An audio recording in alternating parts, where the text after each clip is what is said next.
Military experts see Russia's drone attacks as a revolution in modern warfare. Now, Ukraine is no longer the only country threatened by them. Russian drones have now repeatedly entered NATO airspace, most recently in Poland and Romania. Putin appears to be testing NATO, continuing to provoke rather than negotiate. His drone arsenal is posing an ever greater challenge to NATO. How should the alliance respond to this threat, we ask? Putin's drone war, NATO's nightmare?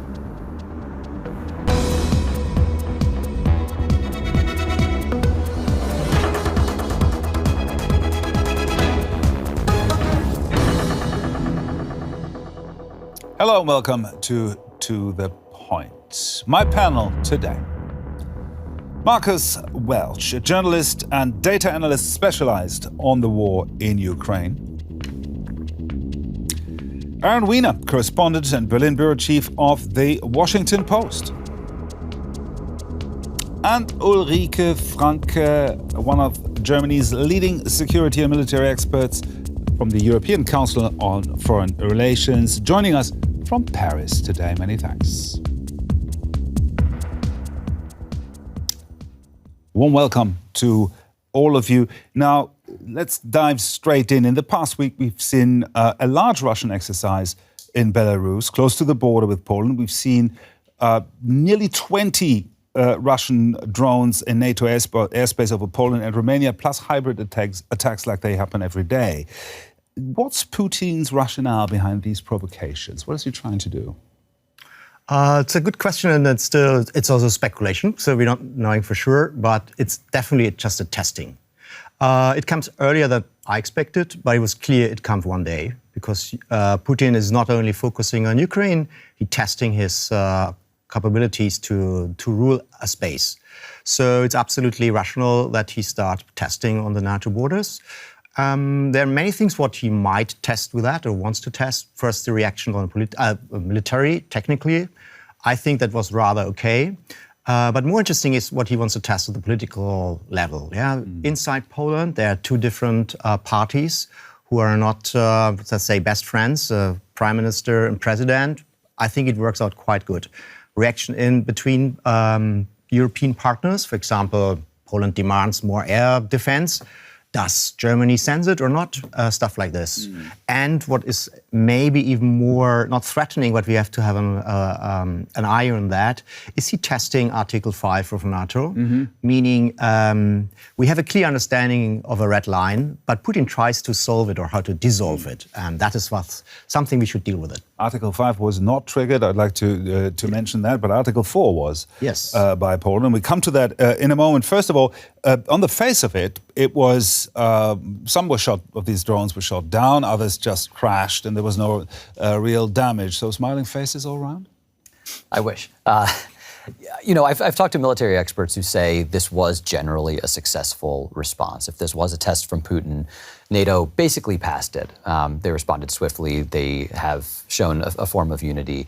But there is also this question of, you know, if 19 drones came over Poland and they shot 3 or 4 of them down, you know, is that really a success? It's not like winning the Battle of Britain, is it? It's not. And, you know, you have to picture, if you expand that out to the level of drone attacks that Russia has been carrying out in Ukraine, what does Europe's response to that look like? Are they actually ready to deal with that kind of onslaught? Ulrike, the drones apparently targeted a Polish airbase that serves as a hub for NATO supplies to Ukraine. Should that be worrying us? Oh, it definitely should be worrying us. And this isn't the first time that something like this has happened. This is bigger than what we've seen in the past. But we really are witnessing a kind of salami tactic, right? Where Russia always goes a little bit further and see how we react. And every time we don't really quite react, they can see, okay, well, maybe I can go further next time. So we've seen, you know, this incursion. I wouldn't quite classify it as an attack. This incursion over Polish territory. We've had similar in Lithuania. But we also see quite regularly regularly over Germany and other countries, these drones not coming from Ukraine, but just kind of in the air, flown by who knows, over critical infrastructure, over military bases. And I think this should definitely worry us. And the clear consequence of this incursion and the previous ones should be for NATO countries, for European countries to build up their aerial defenses, their drone countermeasures, to be able to shoot these drones down completely. 19 out of 19 should be the goal. So how would you evaluate NATO's reaction to that particular incursion? So I'd give it rather good marks in that and NATO and Poland's reaction. So the fact that they did shoot down the drones, I think that was very good. Again, a higher number would have been good. It is not entirely clear whether they only shot down 3 or 4 because they could not get the others, or whether they decided not to do so because there was no threat from them. If it's the latter, that would be even better, but I don't have that information. I also think that these consultation under Article 4, where countries come together if there's a security threat but not quite an attack, that would be Article 5, and kind of come together and discuss together, I think that was good as well. So overall, rather okay marks for this response. That being said, we really kind of need to build up our capabilities, our reaction times, the ability of Europeans to do things by themselves within NATO in case the US isn't quite willing or ready, but mainly willing to help. These are all things that I think we need to work on. Now, in the past year, single Russian drones had violated Polish airspace on occasion. But a seemingly coordinated incursion of around 20, that was a first. And that has NATO's military planners slightly worried. This house was struck by one of the drones, directed, it appears, deliberately into Polish territory by Putin's troops. No one was harmed. What makes the incident noteworthy, for the first time, NATO fighter jets were deployed in response. The military precedent has sparked outrage. Putin has long been testing our limits. He sabotages, he spies, he kills, he spreads fear. Russia is trying to destabilize our societies, but, ladies and gentlemen, we will not let that happen. In the past few days, Russia and its ally Belarus have also made a show of military power with the joint maneuver called Zapad, meaning the West. Its goal, the intimidation of the EU and NATO. Combat drones have long been part of Russia's arsenal. These nets offer only makeshift protection against them. Russia and increasingly Ukraine are producing them independently, like at this secret location. How well prepared are Ukraine and NATO for a drone war? Yeah, so just pass that question on. Is this a wake-up call in terms of drone capabilities for NATO? I think it is. Stepping back, Europe is in the middle of this big effort right now, prodded by Donald Trump, to increase its military spending up to 5% of GDP. And, there's this concern that the money is there, but what is it being used for, right? If here in Germany, for example, they're converting old car factories into tank factories, does that actually help you if there are suddenly hundreds of drones swarming over NATO territory? And so I think that is a big open question. The other half of the question is, of course, political, which is to say, the caveat to the relatively strong and unified political response within Poland and within Europe is the response from America, where Donald Trump, I think, frustrated a lot of European leaders by speculating a day after the attack that it could have just been a mistake, and by sending rather mixed messages since then, which have left a lot of people concerned about how active a role the United States is willing to take in defending Europe against Russian aggression. Ulrike, you've been working about drones for many, many years. Do you think that currently Russia has the edge in the drone war over NATO?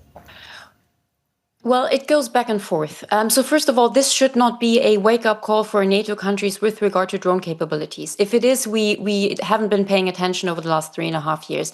This has very much been a drone war in the sense that both sides have been using drones, both sides have been using drone countermeasures. There has been a back and forth, which is why it's always difficult to say who's ahead, because this can literally change by week, by month. Russia has improved their capabilities enormously over the last 3.5 years. They went into this war with approximately 2,000 drones. Now we're talking, millions being produced and used. So I wouldn't want to say who's ahead right at this stage. But for NATO countries, we haven't been paying attention if somehow this is a wake-up call with regard to drone capabilities. It is absolutely clear that NATO countries need to look at Ukraine, and by the way, learn from Ukraine with regard to being able to field, use, manufacture, and modify drones quickly. And the same with regard to counter-drone capabilities, how to counter drones, which systems to use, how to detect them. These are all things that Ukraine is now doing better than any NATO country at the moment, I would say. And so working together with Ukraine on that, that would be beneficial on both sides, really. What's the cost-effective defense then? Because cost is a big issue. If you shoot down a $100,000 drone with a missile that costs $1 million, do you know any cost-effective ways?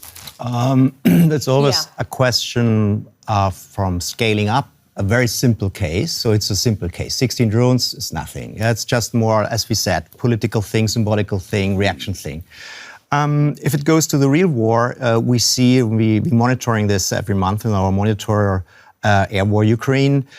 We see a rising up in a very scary way because the production scales in Russia goes up and goes up. They start 2024 in summer by changing the strategy, not making the biggest destruction thing in the air war against civil targets by cruise missiles or ballistic missiles, but with drones. And beginning, drones were not a big thing. They were in every strike involved, more or less. But what we see is then, since May, the biggest effects are done by drones. That was not before. And now it goes up, goes up, goes up. Why? Because they're building up capacities. CNN did a good job by doing evaluating satellite photos, and they see there's just from the buildings they build up for workers, it's a plus of 40,000 people. And if this goes into production, and we think maybe, or the Ukraine Secret Service say, in autumn or winter, we have something like 10,000 drones per month, what they can send. So that's a big thing. And then the cost starts, because then we have to intercept them. But Ukraine is on a fantastic way. The drones cost sometimes 400 euros. So that is like the way, and that is like what we did understand. More interesting is if we integrate the knowledge, what we see on this battlefield, into NATO structures. Are we able to deal with these new technologies? Do we integrate it in our systems? That is like the challenge. It's much more than the question if we shot down 16 drones. Ulrike, I understand you also had something to say about a cost-effective way, a reasonable way to counter these drones. Yeah, just to add, it is definitely a problem that some of the ways to counter drones are too expensive in the sense that it costs way more to shoot them down than it costs to produce a drone. So shooting down a drone with a fighter jet is not sustainable. It can be done, and it might be sensible if you protect a high-value target, but you can't do this all the time. But there's a lot of research being done on counter-drone measures. So we're talking, lasers, microwaves, lots of electronic countermeasures. These are all things that cost much less per shooting down of a drone. And so where we need to get to is a layered defense, where you have different ways of shooting down or downing drones, electronic countermeasures, kinetic measures, then low-tech things like net throwers, all of this. And if you have them layered, that's what gives you a kind of, umbrella against drones. But cost effectiveness is a topic, but we shouldn't overestimate it either. It's not the end of the world if it costs more to shoot down a drone than the drone itself, but it's not something that's sustainable in the long run. Let me add one point. It gets economically if we see how to end the war. And this is maybe important. So if we don't invest now more, the war will go much, much longer. And this will eat ours. I don't say the German metaphor, but you will end up in a bad situation. And this is maybe what also the societies in Western Europe still don't understand. You can really draw a line from kilometer to kilometer away from the Russian border, how much a country invests per capita. And I think especially the big nations like France, Germany, they have to realize either we invest now something really big to make Putin problems, or we will pay a lot more let this war going on like it is. There is also financial investment, of course, that's needed, but also some political investment. I'd just like to point to the fact that many say that the production line needs to be interrupted, that Ukraine needs to be able to attack the factories in Russia. That would require medium-range cruise missiles and firing them into Russia. What's the U.S. perspective on that? So the U.S. perspective is a little bit hard to pin down at the moment. I mean, we're caught up right now in a debate about sanctions that I think we'll talk about shortly. But Trump has said, first of all, no American boots on the ground in Ukraine, right? They're sort of navigating around these various red lines and parameters that they're trying to assess in terms of figuring out how exactly do you come to Ukraine's defense? Is it having the Germans buy American weapons and missiles to supply to Ukraine? Is it increasing other production in Europe? But I think we don't have a very clear answer to that right now.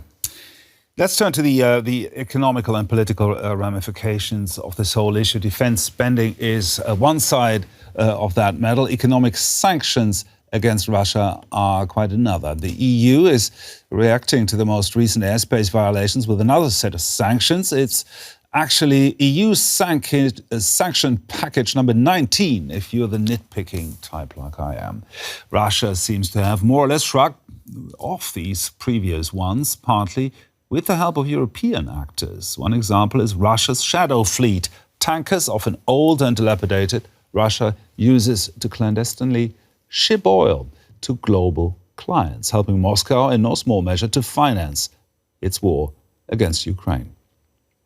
Russia is continuing its brisk trade in oil and gas around the globe, including with EU countries. Just last year, Russian companies delivered oil and gas worth around 21 billion euros to the European Union, primarily to Hungary and Slovakia, but also to France. That bothers the US president, who has called for tougher sanctions.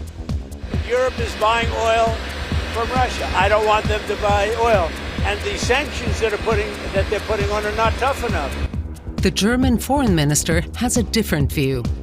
Furthermore, we call on the American side, who announced back in early summer their intention to impose sanctions on Russia, to finally follow through. Russia and Ukraine have repeatedly shelled each other's oil and gas facilities. The energy sector is emerging as a key factor in the course of war. Why can't the EU collectively agree to fully stop importing Russian raw material and cut off the cash flow? Well, put that question to Ulrike. Ulrike, why? There seems to be no clear path forward. I think what we're seeing, unfortunately, again, is that there is this unity within the EU. Most notably, Slovakia and Hungary aren't on the same page as the other EU countries. That is a problem. Quite honestly, I mean, I'm not an expert on sanctions policy, so I don't want to go too far on this. But I got to say that sometimes I think we also have a bit of a wrong impression with regard to sanctions. Sanctions are an important tool, especially for the EU, which is a trade power. However, we have seen over the last 3.5 years that this war won't be ended by economic pressure. Autocracies, unfortunately, are quite good at shrugging off sanctions, and we've seen this from North Korea to Iran, and Russia is no different. So economic pressure, as important as it is, that won't be ending this war. So it's one tool in the toolbox, a very important one for the EU, again, because the EU is an economic power, but this is just one element. But the disunity we're seeing in the EU on that is concerning, and, you know, again, talking about messages to Russia, not the greatest message to be sending right now. Marcus, the shadow fleet, we've heard about it, that Russia is using to get its oil to its customers. Is there nothing that the EU can do against that? We have already the oil price cap, what was implemented 2022, but we didn't use it enough because that has a lot of implications. But I see a will of the Baltic states to deal with one issue we're not debating enough. This shadow fleet are really wrecks. They are not ships. They should be on our in our sea operating.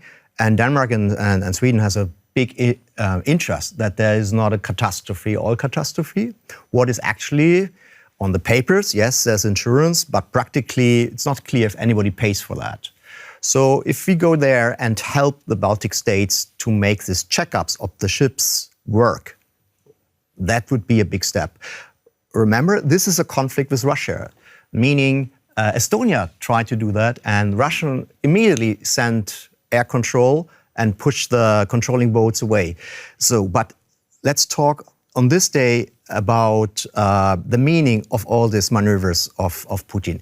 It's about signals and testing. So if we are always weak to this, Russia will go one step ahead. We have to change our strategy and develop a strategy to make something what hurts Putin. Mm-hmm. And the oil is that what he's most sensitive. So if we go to this field and think about how to control all the ships, how to stop them, and to have a big backup, that is very important. It will not be like civilian boats coming there. We have to have a backup on the military side. That would be something what would be a very clear signal to Putin that we are not willing what he's doing. So that would be the sanctions that have been discussed. But Donald Trump also wants all NATO allies to put tariffs on China, these secondary sanctions. How likely is that? Very unlikely. I mean, Trump has... So he wrote a post on his social media platform, Truth Social, this weekend, where he called for Europe to place 50 to 100% tariffs on China. That is not going to happen. The other half of his request was about getting Europe on board with sanctions and getting Europe to stop buying Russian oil and presumably gas as well. And you know, the problem, as Ulrike mentioned, is that there are a couple of EU countries that were given this carve-out in the ban that came after the start of the war on purchasing Russian fossil fuels, namely Slovakia and Hungary, that continue to buy a lot of Russian fossil fuels. And that's obviously helping fund the Russian war effort. And so Trump is expressing this frustration. The challenge is just, can the EU leaders really convince the two leaders of these countries who have authoritarian tendencies and a very good relationship with Trump to stop buying Russian oil or gas? Should Trump be making those overtures directly? And what is the EU actually going to have to do for the United States to get behind it and bring its own sanctions?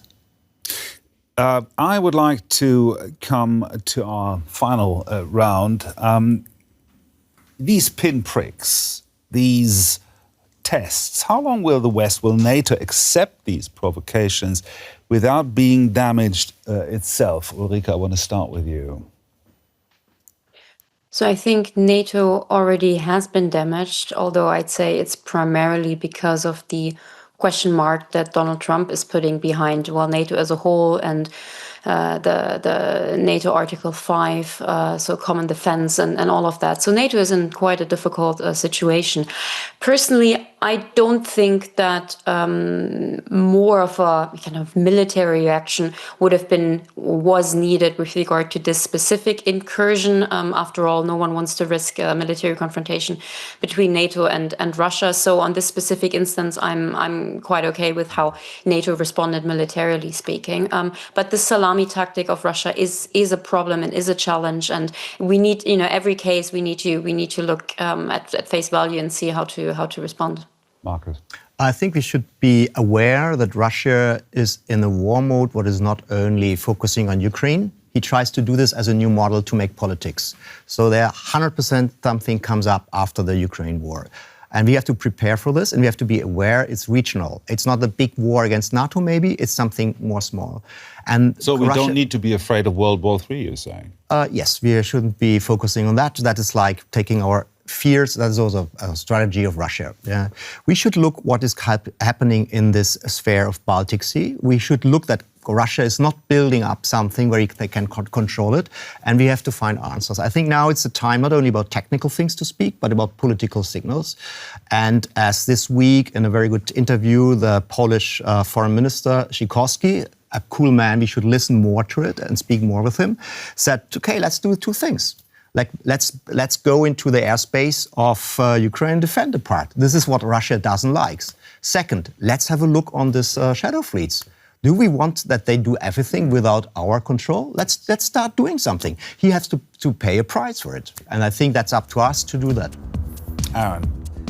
The challenge, of course, is that after Sikorski said this, then Dmitry Medvedev, the former Russian president, said that would mean war between NATO and Europe. And so Europe and NATO are left doing this very delicate dance where they want a strong response, but they don't want to overstep it and create a true provocation that could lead to a war that no one wants. I'm afraid we have to leave it here. Thank you very much. That's it for today. Hope you enjoyed our show. If you're watching on YouTube, do leave a comment below and share your views with us and the community. From me and the whole To The Point team, thanks for watching. See you next time.